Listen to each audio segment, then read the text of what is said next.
I thought I was a really natural fit for playing Dick Cheney, yeah. I think everybody agreed on that, right? When anybody looked at Dick Cheney, they thought, Christian Bale, right?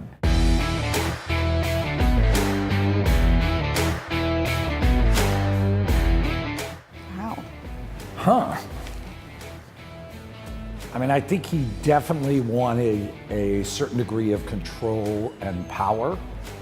I think he wanted to see the presidency as powerful as it's ever been. I think he wanted his family to also be a part of that power.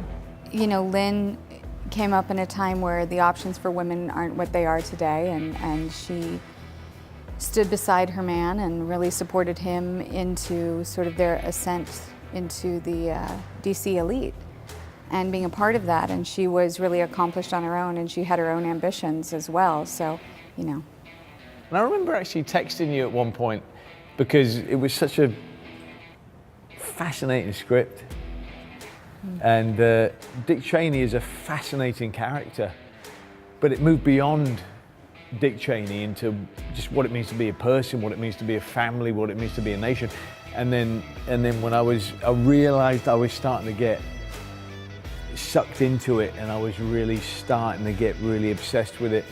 And I think I texted you something like, "You bastard, do you not realize how bloody difficult this is going to be?" So we're gonna do this thing, or what? I mean, is this happening? I believe we can make this work. Hot damn.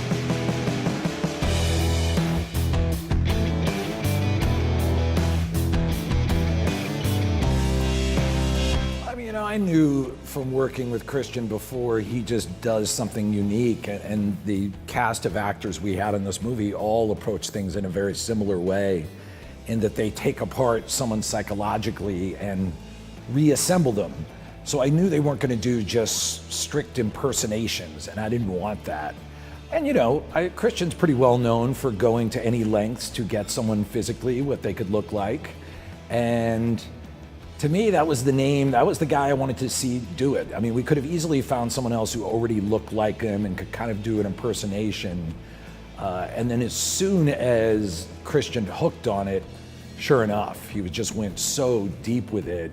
And then Amy did the same thing, and then Sam Rockwell and Carell. And what was so wonderful about it was you ended up with these performances that really capture the essence of these people, but they're not just impersonations. And what I really wanted to make sure that I did is that I removed any of my own politics from it, you know? And I said to Adam, all right, allow me to truly try to come to, you know, be inside of the mind of Mr. Cheney and to understand sincere reasons why, you know, he made the decisions he did, etc., so that we could counter each other during filming. But I don't suspect anybody would have ever said, other than Adam, oh yeah, Dick Cheney, Christian Bale, yeah.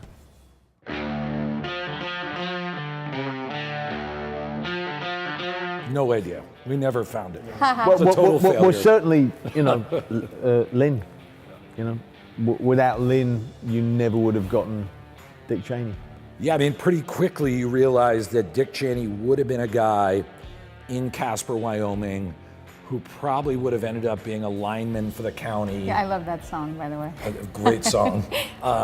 He had a brother and sister. I think one of them was a plumber. They just had rather average lives.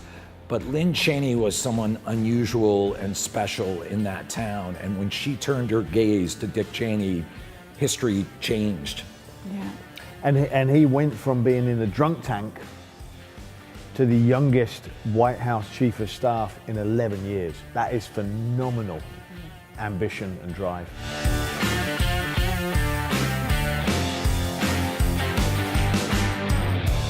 The thing that I sort of hooked onto that I really valued in Lynn was this shared ambition and this willingness to propel Dick ahead in the way that she did, and to stand not behind him but beside him along the way, and really be such a motivator, and also have her own identity. I think that's one thing. And you know that through the film, but it's a film about Dick and about their relationship. But Lynn was very accomplished, and I think was a very ambitious woman. And sometimes I think ambition inside of a woman isn't seen in the same light as ambition inside of a man. So I like that she wasn't afraid to be ambitious at a time when ambition in women wasn't as encouraged.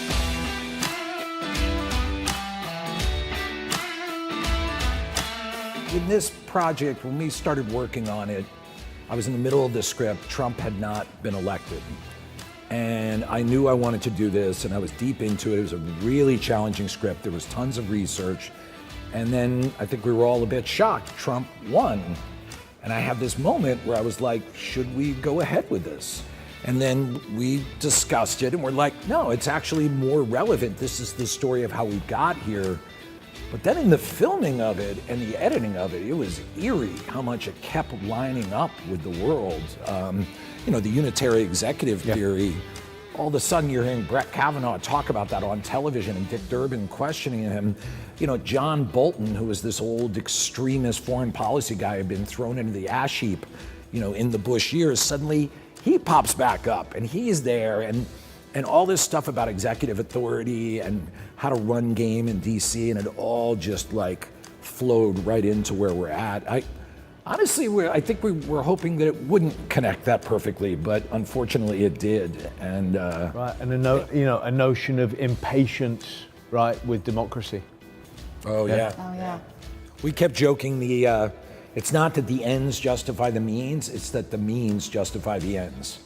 So it's all these demonstrations of power in the moment. Someone gets in your way, you chop them down, and by the end, there's a quality of that to that administration, and you're obviously seeing that in the current administration. Regardless if you support it or not, it's clearly an element that's there, and I think a lot of people like it, which is crazy. Yeah. But, See, while you guys are having a serious conversation, I'm actually trying to cast myself in this movie. Like, who would I play?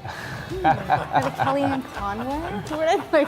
You guys are actually evaluating the politics, and I'm trying to cast myself in the movie. But Hope Hicks. Hope Hicks. Hope Hicks is Anyway, good. It is fascinating. It's a fascinating story about what it is to be. It moves beyond what it is to be Dick Cheney. That's the bouncing board of the film, but it really moves into what it is to be human and what it is to be a family, and that's really essential to the story. And then what it is to be a nation, and what does that mean to anybody nowadays?